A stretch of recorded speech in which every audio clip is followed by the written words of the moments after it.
Hey everybody, Jason Burmis here, and as you can see, John Fitch has a mouthful of cereal. It is mixed martial mindset. It wouldn't be that without that mouthful of cereal, but that's okay. We've got him on mute as he finishes that up. We got a lot to talk about. I know. No cereal.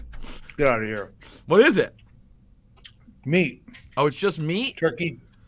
Really? Is that every time? Like it looks like you're eating it out of a bowl. Yeah.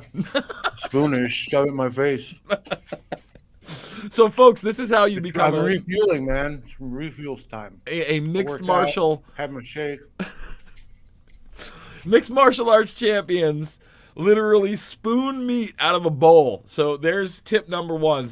I'm sure a lot of people are glad that they now know that. My Dude, turkey. that is crazy. So it's just ground beef in a bowl. A little bit of Wagyu in there for a little extra flavor. I did chop up some broccoli and put it in there also. I mean, we had Militich on yesterday, and we were talking the military-industrial complex, but we also talked about what we eat at barbecue, which is kind of hilarious. And we were also talking about how it's mostly a meat diet, and we had some broccoli as our side. It's the way to go. I mean, again, you don't want all the trash. You don't want the Cheetos. We actually discussed a lot about how what you put into your body really makes you more susceptible mentally to the COVID-19 84 nightmare that surrounds us on a daily basis and only seems to be getting worse. Before we get into that, the Cuomo boys. Guys, we're going full transhumanism on this. I got clips all over. We're also going to show you Orwell in live time. In fact, a little preview for everybody of Orwell in live time is when you put this in. Let's see this. This was the original headline. I don't even want to read it on the air because we're going to have to go into this into the uncensored portion of the program. But the boop boop changes your DNA a tiny bit, but that's a good thing. And then you see underneath it says, boop boops don't alter your DNA. They help choose cells to strengthen your immune response. Now, here's the funniest part of that. For anybody that's got the high def and is watching this on a screen, we're going to actually bring up the article. And the funny thing is that, did it exit out? Of course it exited out. Why wouldn't it? Is that what, we have to go back one? Is it right here? Yes. So if you look at the URL, see the headline? This is the actual URL. But if you look at the URL up at the top, and again, you really have to see it, it says, yes, the boop boop changes your DNA a tiny bit. They didn't even change the URL of the headline. It still says that. But again, they changed the headline, as you can see, and we're just supposed to accept it. You know, 2 + 2 = 5. We've always been at war with Eurasia.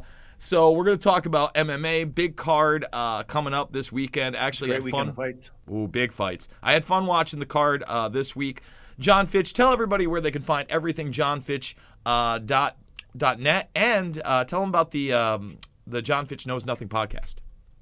Yeah, check out the John Fish Knows Nothing podcast Sunday nights at 7 p.m. on the left coast. We reviewed the fights last night, talked about that. We talk about all kinds of stuff on the show. I have guests on sometimes. But sign up for my newsletter. Go to johnfish.net, sign up for the newsletter, and you'll be able to keep up to date with what I'm doing. And I put a lot of self-defense, fight stuff, links to videos with technique. I had a email went out last Friday, talked about, my history with wrestling and how when I first started off, I kind of sucked.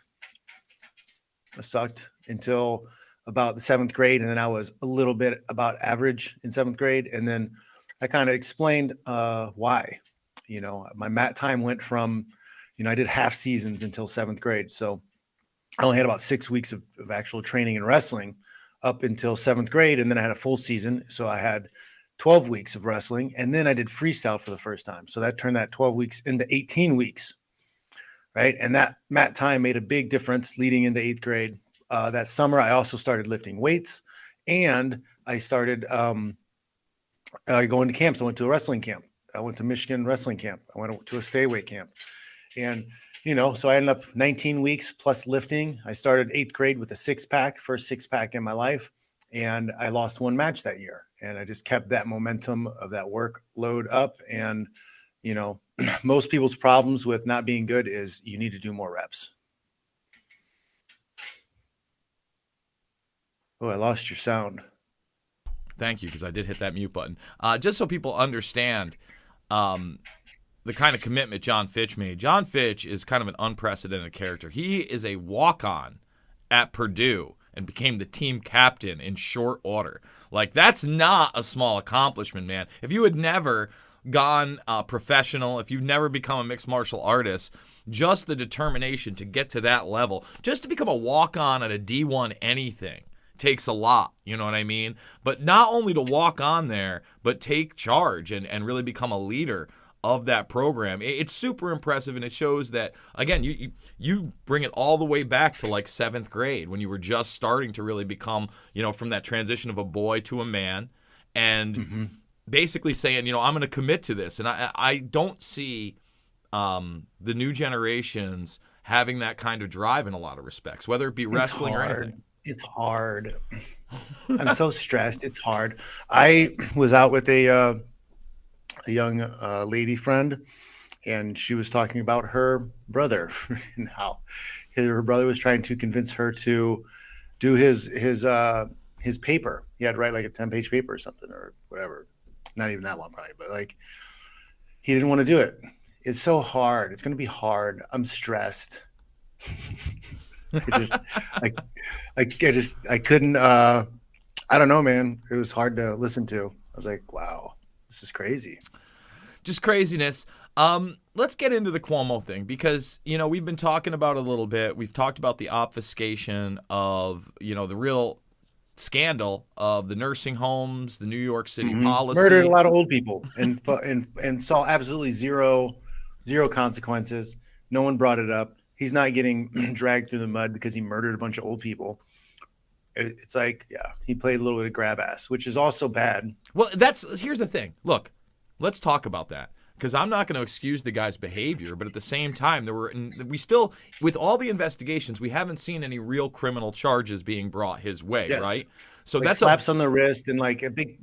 They do a theatric production of like, oh my God, it was so bad and whatever. Brian Stetler's little fat potato ass trying to say something. The dude looks like he's 56 years old. He's never touched a boob in his life, and he's married with children. He just fired his nanny for not taking the shot. That's a psyop. That's some kind of psyop. Well, no one's saying he's not dabbling in something CIA else. Plant. I once saw Stelter in person, way back in the day. I think I was covering the 2008 elections, and I was somewhere 2007. I was at one of the primary debates, and I just remember him like on the phone, little like pacing in a hallway, and I'm just looking at him, thinking, I don't want to be that guy. I know who that guy is, and I don't want to be that guy. That sounds like and looks like a terrible thing. So to me, I don't know. I haven't seen really any compelling evidence that there should be criminal charges on Andrew Cuomo for any of the behavior. Did he use his power to try to, get over on people? All these people do that. Again, yep. Show me the instance where he sexually assaulted somebody, and okay. But at the same time, we have this plethora of evidence of the policies and putting people in nursing homes purposely. I mean, policies that caused deaths. And there are no even talks of criminal charges. Now we have the scandal of Chris Cuomo, his brother, helping him navigate the sexual scandal, right? And we knew a little bit about this. We talked about it. And honestly, I took the Tucker Carlson position that that's his brother. You know what? I really don't fault him for it. They're both scumbags, right? I think it's a bull. I think it's BS. I think that's just what they're blaming it on. I don't think it has anything to do with that. You think there's a cover story? You're the conspiracy theorist. I think it's very interesting that the Ghislaine Maxwell hearing starts and a bunch of people remove themselves from their CEO high-profile positions, and then Cuomo gets fired also. It's all like in the same couple weeks. I think there's something spicier that might come out, and they're getting ahead of it, and they're gonna distract everybody by saying it's about his brother and this text and these type of things. That way, anybody ever brings something up about, the thing that Chris Cuomo did, they'll relate it back to this rather than whatever's going to come up. I wish I had your optimism that we're going to get a lot more new stuff, but I've got two people now on the ground inside the courtroom. We had Chris T. Harris on last night, and actually tonight, John, we're going to be having Addy Ads on, who just confronted Vicky Ward to talk about that situation as well. Vicky Ward the person that knew about this for a very long time, according to her, ran in the same circles with Ghislaine Maxwell, had that Maria Farm interview in the early 2000s, but it was also the one that disclosed the intelligence ties and the Acosta deal. And Addie Ads did a great job of asking her about that relationship. She threatened to sue people in this confrontation. But from what I've seen in that trial, I don't think we're gonna. I haven't heard a new name. I'll tell you what. The one revelation that is confirmation again that I could not make before this trial is that Trump rode on Epstein's plane for sure. Right? We've always talked about Epstein riding on his, and there was a big probability that they rode together, and that Virginia Giuffre Roberts said they rode together on Epstein's plane, but we didn't have that confirmation, and now we do, right? So that's all we've seen. All the other names have been out there; they're not being brought into the trial. I saw one interesting name my buddy sent me was Wesserman, the Westermans. You mean the Westerman Wexman Entertainment Group, who were I don't know if they still are, but affiliated with UFC. So wait, Westerman? Westerman, yeah. Not Wexman. Not Lex Wexner. No, there was a Westerman. It was him and his wife were listed as passengers. Interesting indeed. I made a post on it on my time. It's on my timeline somewhere. I don't think anybody caught it. It's circled, but. So let's talk about Cuomo. You know, he's fired from CNN. He's not on a Sirius XM radio show. I don't really think it's that a cautionary of a tale. I think that if you do business... Casey and Laura Westerman. What is it again? Casey and Laura Westerman. Okay. And Casey is the male, obviously. That's the husband-wife team, or are they both sisters? Yeah. I think they're, yeah. I mean, look, man, we got a lot of people on those planes. I'm not saying everybody that rode those planes are pedophiles either. But again, you look at how much business influence this guy has. How much can you see and not know? You went to these parties, there's 8, 16, 15-year-old girls running around. Like, seriously? Well, really? You know, that's what Harris said, man. Mouth shut or like... Well, Harris said, look, I think that, you know, because the pilot took the stand, and he said, I think the pilot was Jeffrey Epstein's pilot for a reason. You know, that he was going to keep his mouth shut, that he wasn't going to talk about anything that he had seen. You know what I mean? He said he didn't see any sex toys, and he said he didn't see any sexual activity on the plane, et cetera, et cetera. So, you know, I hope that it's premature, but Harris thinks there's a good chance she might even walk on this thing. And, you know, Chris Cuomo. I mean, if she's a Mossad agent and they have videos and pictures of everybody involved, nobody's going to talk. Nobody's talking. It doesn't matter if Epstein's dead and Ghislaine's dead also. If somebody out there still has the treasure trove of all this evidence of them with underage women and little boys, nobody's going to talk. Nobody's going to say shit. You know, again, and we look at what the evidence has been put into the trial. We know they went into that New York mansion. We know that they have the safe. We know that he had the passport. We know there were pictures and videos in that safe, and none of that so far has been entered into evidence. Like we've talked about before, Les Wexner has not been arrested. You have Jean-Luc Brunel, and you do have Peter Nygard, but we don't know when their trials are going to be. And what is the limited scope? You know, I think that this whole thing has a very limited scope. We're going to be going over it in depth again this evening with Addie Ads on the ground. But talk about a tyrannical police state, too, in New York. Harris says it's terrible. You can't go anywhere. You can't even hang out in Grand Central Station waiting unless you're stealing or robbing people. Or murdering people, right? Like, you know, yeah, it's that bad. Go out and like kill people or steal from people or rob a a market or whatever the fuck. Like, that's fine, but like, don't you dare try to buy a bagel without your Vax pass. I want to shout out cheese for you. Yeah, definitely not. Definitely no toasted cream cheese for anybody. I want to thank Flick Off for the tip. I want to go over this story quick because I have covered it. And you know how I feel about Conor McGregor. But now all of a sudden, after we watched him last year in April, about a year and a half ago, call for lockdowns. A lockdown united. A lockdown united. A lockdown together while he was traveling the world and, getting arrested for alleged sexual assaults and things like that. Great, right? he's now come out against the vaccine mandates. Let's read it for you. These are some of the Twitters. He kind of trended, but this is the type of thing that they suppress when trends. Forcing anyone to inject something. Better watch his mouth or they're going to stop defending him on the rape stuff. Yeah, that's what a lot of people said. Forcing anyone to, well, he did all right, so here's the deal, John. Before we even read these, I want to point out that he, days before, put up a tweet, right, that's similar to these ones, and then erased it within like the first 15 minutes of it being up. It made its rounds on Reddit and a few of the other, chatterbox message board sites. But then a few days later, he's sitting there with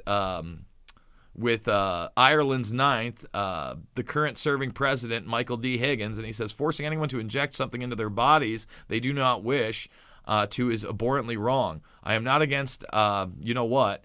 I am against not having the choice. God bless those who think otherwise.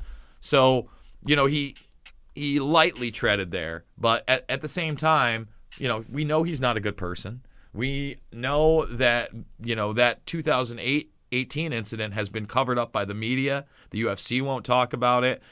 Disney won't talk about it. And when we get up to the higher interest, man, they're not going to put up with this. So you now seeing that, you think he better watch his mouth because they might burn him. I think you're probably right. Yeah. I think you're probably right, my friend. He'll get a very deliberate, threatening phone call. But then again, who knows? Because Dana is running his mouth about, the horse dewormer. We got to watch ourselves there. Well, I called it a horse dewormer. Well, I know, so did I. That's what they call it. Yeah. I don't want to, we did a video on that as well, but most of it was on the unset. They were headlines that I couldn't even read the actual headline on it. Did something similar, but you know what? Let's save that if we're going to talk about it on the other side. What we will show, what I do want to bring up right now, is the fact that these boosters are forever. Okay, I want people to listen to Bill de Blasio telling you that these things are going to continually change and policies are going to go continually change because there's always going to be new challenges. Okay, and by the way, folks, we didn't advertise it yet, but if you don't have the Rockfin account, ROKFIN.com, go make the free account. That's where the uncensored portion of this program is going to move over to in about 15 minutes. So please make that account. Follow myself and John Fitch over there as well. Welcome back, everybody. New York City Mayor Bill de Blasio, I know he's still mayor, is on his way out, but he could enact more COVID mandates before he goes. The mayor now considering requiring booster shots for restaurants or concert venues. Listen. With all of our approaches to COVID, we're going to update them because we're dealing with some new challenges at this moment. So we're going to keep updating policies regularly to meet this challenge. So I want to just stop it there. I don't think the new mayor is going to do anything good either. I think he's been put in there too because he's going to move along with all these different mandates and all this segregation and all this smart city nonsense because this truly is a transhumanist agenda. If they can get you to acquiesce to shot after shot after shot after shot after shot of whatever they want. You keep complying, it never ends. It never ends with you complying, ever. Ever. And a lot of people have not realized that and need to realize that. And that's why I want to go into the very real transhumanist agenda. Jump to it right from here, man. Because we've talked about the Moderna and the DARPA stuff, right? Let me just show some people some DARPA stuff that we're about to see some videos on that maybe you weren't ready for. All right? First of all, DARPA have said they've already developed a microchip that can detect COVID-19 84. This isn't Jason Burmis. This is your Pentagon. It's going to be a talking point later on. Oh, if you just get the nice little chip, it's not only going to detect COVID-19 84, but whatever type of, disease, virus is the new hype train. All right? They are already using robotics in Singapore for undesirable social behavior. So again, not even things that are illegal. Again, let me repeat. Undesirable social behavior. And these robots, we're going to show you. That's so ridiculous, man. This is so dark and what the hell is happening, people? Wake up. Wake up indeed. So I showed a video. We're going to show that video here, but then we're going to show a newer video, and people are really going to have to grasp how far along the 3D printing of muscle cells and these new robotics. Rogan posted something about a robot that reproduces now. So a lot of people are talking about the Xenobots, John. Yeah. And honestly, here's the deal. Recently, there's been kind of in those MAGA type message boards, like the remnants of the QAnon sense, real technology and real articles about Xenobots, and there should be. You know, I want those people to be informed, okay? And what they are self-replicating nanobots on a scale, and they've been developing these openly for over 2 decades. Okay, so they're not new. I've heard about them. Oh, you'll inject with these nanobots, and they'll fix muscles, and they'll fix ligaments, and they'll repair things. They never go away, and they self-reproduce.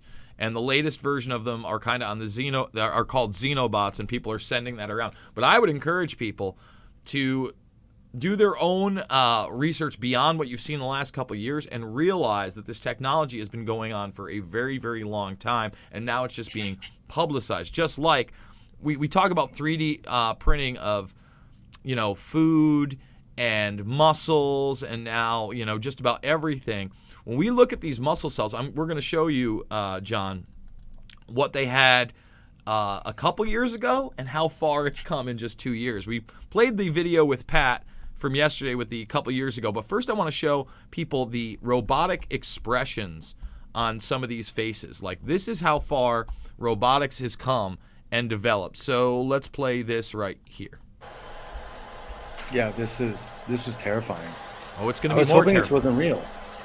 So a lot of people said that to me, and we're actually going to show you what's under the hood in a second. This is the Mesmer model, and the facial stuff is really more and more from a place called Hanson Robotics, and these guys have been doing robotics for theme parks and other things for a very long time. That's somewhat convincing, but obviously this is the next step. Well, even the body and the shoulders and the head and the neck, like just the movements, how smooth it is. It's Bro, you ain't seen really nothing yet. creepy. You're about to shit It yourself. looks like some kind of CGI where they really just mapped somebody. Well, let's show you what's under the hood and how they take those Mesmer models apart, folks. But then we're going to show you how strong they can make them and how much this synthetic muscle just publicly has moved from technology where, you know, they're running on a machine to where this thing is curling like you've never seen in your life. But we'll get there. Here is Mesmer. We've seen Mesmer working and taken a look under the skin. Now let's look at the modules which go into building a robot. We have the forearm and hand, each with 7 motors. The upper arms each have 2 motors, and then the amazing shoulders. Each of these have 4 high-power motors, and the 4 motors on the neck deliver truly lifelike motion. And every good neck needs a head. The head is actually built of several sub-modules. The eye unit, which is 8 motors, the brow unit, which is 4 motors. We've got 2 motors in the lips, 2 motors in the jaw, and the head turn is also in here. That's another one. Of course, people come in all shapes and sizes, and Mesmer modules do too. Long arms, short ones, broad shoulders and narrow ones, long necks and short ones. And the torso chassis, which includes the microphone and speaker, and for safety and reliability, the smart power distribution board, which continuously monitors everything on the robot. Let's just stop. We're not watching like an advertisement for a Steven Spielberg sci-fi movie, what's coming in the future. What you're looking at is the current commercialized technology, and out of the gates, he's telling you that these things are going to be customizable, right? Oh, we got a small torso, we've got a large torso, short arms, small arms, long arms. We need to get bills and things put under law saying that robots are never allowed to carry weapons. Let's, well, again, Step one. some of these things are There needs to be a big push on that right now. You should never be allowed to have a gun or a knife or any type of weapon on any type of robot with AI, ever. I mean, I don't want them on any of the Immediate robots. destruction of that machine. Well, we've covered here. Remember, Spot the DARPA robot and that gun rack. Remember that? The mount there. And With the sniper rifle. I don't even want this thing carrying nunchucks. So let's, people can check it. There's about 3 minutes left on that clip. Anybody can go check out more of Mesmer robots, what they look like when they actually put the skin over the top, things like that. They've been in business for quite some time. I would encourage people to check out Hanson Robotics as well, because when he tells you there's a speaker and cameras in the chest, that's how they will be communicating with you via the telemedicine, right? Because when you have a programmed robot, you can't have somebody walk off the job because you don't get the right medicine. No, you'll get your state-sponsored, United Nations, World Health Organization regimens of whatever they want via a robot. Now, here's the muscle tissue from 2 years ago. We played this with Militich. We're going to show you how far this thing has come in just 2 years, these type of synthetic muscles. But this alone should frighten people. Is it 2 years ago? This is 2 years ago. Researchers have developed artificial muscles that could make bodybuilders jealous. These artificial muscles are able to lift 1,000 times their own weight. They are stronger and can expand 15 times more than natural muscles. The strength and agility of these muscles do not diminish even after thousands of use cycles, which just goes to show how durable the material is. It is expected that these muscles can be bundled together to create more powerful solutions capable of lifting heavier loads. The artificial muscle was built around a core of twisted fibers. These fibers are made up of cheap and lightweight materials such as bamboo or silk that can stretch like a muscle. The core is then covered with a thin sheath of material that is the active part of the muscle. This sheath can respond to heat or electrochemical changes. When researchers applied or removed heat, the muscles contracted or relaxed, much like biological ones do. Researchers hope to use the artificial muscles in exoskeletons, robots, prosthetic limbs, and even clothing. Most advanced robots are machines made from rigid materials like metals and plastics. Soft robots exist, but they are typically controlled by external air compressors and pumps used to inflate balloon-like structures. Some require voltages that are 10 times higher than a household electrical socket to produce a current that simulates movement in stretchy material. So let's stop that. A lot of people have pointed out that in order for this to be plausible, they'll need some type of new energy source. Well, I got news for people. They've already got those types of energy sources. And they've even talked about the ability, once AI could control these things, to put in a small nuclear reactor. Now, whether that's going to happen or not, I'm just telling you that's on their paper. And they basically say that this will be self-powered for 100 years for this type of AI. Let's get back to... Why isn't that in our cars? Why do you think that's not in our cars, John? Why do you think that they've always wanted resources to be limited under the guise of controlling you and I and everything about us? That's all it is. And, you want those monopolies. You want a monopoly on energy, because if energy is cheap and abundant or completely free, that frees most people. We live in the first world, you know what I mean? It's almost a luxury to have the infrastructures that we have built compared to many places in the second and third world. Let's be honest with ourselves. Yeah. Scientists are becoming water and toilets. Yeah. Increasingly focused on designing robots using soft materials that more closely resemble biological systems, which can be more adaptable and better suited to working in close proximity to humans. But what happens if any of these close proximity to humans muscles tear? Our muscles are able to repair themselves over time. Now, researchers at the University of Colorado Boulder have built an artificial muscle that might be able to heal itself. The muscle, called Hazel, costs as little as 10 cents per device. Oh. This artificial muscle uses soft plastic pouches filled with electrically insulating liquids. When voltage is applied, the device changes shape. The oil inside Hazel muscles can withstand electricity, giving the device durability and the potential to self-heal. Hazel muscles can lift more than 200 times their weight, and being electrically powered, they exceed the flexing speed of the human muscle. So again, extremely fast. When we talk about how fast these robots are probably going to move, 200. Like, I was explaining it to Militich like this. He's like, what, these things are going to have gorilla strength? I'm like, no, they're going to have 10 to 100 times the strength of a gorilla. And they're going to be able to move so quick that if a gorilla flexed on them, they'd be able to run around to the back of it and pull its head off with no effort whatsoever. That's how scary these things could become. Hazel can be used to carry out a variety of tasks, from gently picking up delicate objects like eggs or raspberries, to lifting objects many times their own weight, such as a gallon of water, at rapid repetition rates. It could also help in creating artificial human tissue and organs. Soft robots can do a number of actions hard robots simply cannot perform. They can squeeze through tight spaces, they can contract and expand with ease to fit a range of climates, they can even double as a part of the human body. So let's even stop before we get to the double as a part of a human body. When we look at these robotics and we see them making the human shapes, right? We've seen the dog shapes. They're usually based on some kind of biological life form. That's how we identify with them. But can you imagine one of these things like a squid?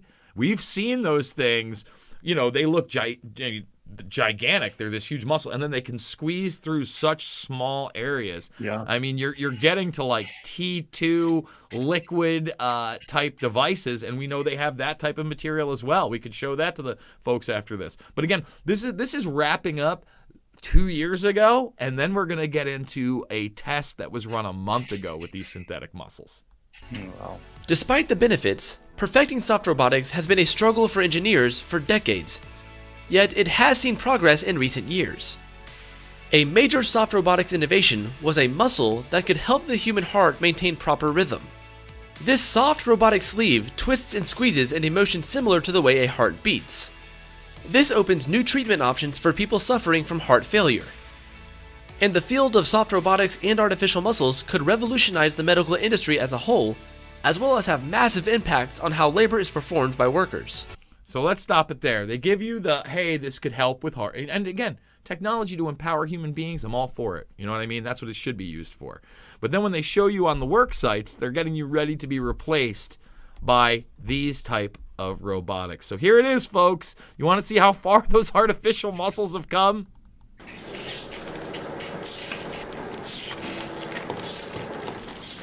See how he's grabbing on that arm?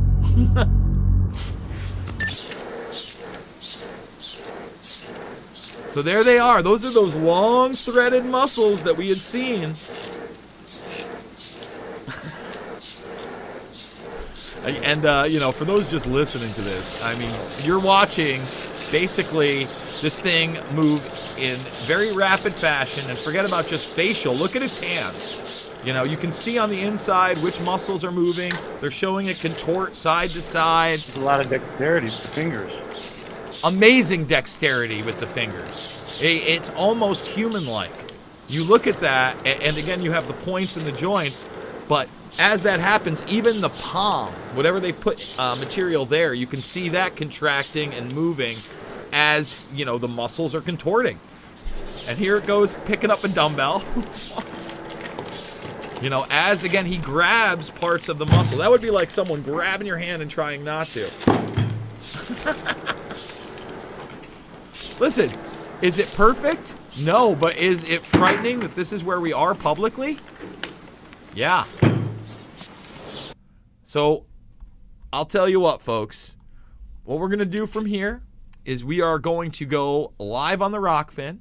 If you have not made a free account, please do so. I want to remind people. You're missing out. Yeah, now's the time to do it. At least make that free account. If you do want to support the broadcast, $9.99 a month or $99.99 for the entire year. You hit subscribe, you endorse Jason Burmis, you endorse John Fitch, or anybody else on the platform, and then all of a sudden you get Richard Andrew Grove, Whitney Webb, T-Lab, and so many other great creators. It's a bundle package, and it helps support the broadcast, even with the mini crypto quote-unquote crash that's out there. If you do want to support me, I am encouraging people to go hit the GoFundMe because, again, I'm trying to keep my crypto especially on the dip and not have to get into that. And, of course, that allows me to just kind of like utilize the GoFundMe. Subscribe on YouTube for sure if you're new to us here. I'll be hosting the 4th hour of the Alex Jones Show tomorrow. I'm probably going to be heavy on the transhumanism as I have been over there, and some of the other stories showing the corruption in the Ghislaine Maxwell trial. I want to remind everybody, Loose Change, Final Cut, Fabled Enemies, Invisible Empire, and New World Order Defined, and Shade the Motion Picture are all free. And if you're going to end and not get the next half an hour of goodness, make sure to check out johnfitch.net as well. So YouTube, sorry, but arriva.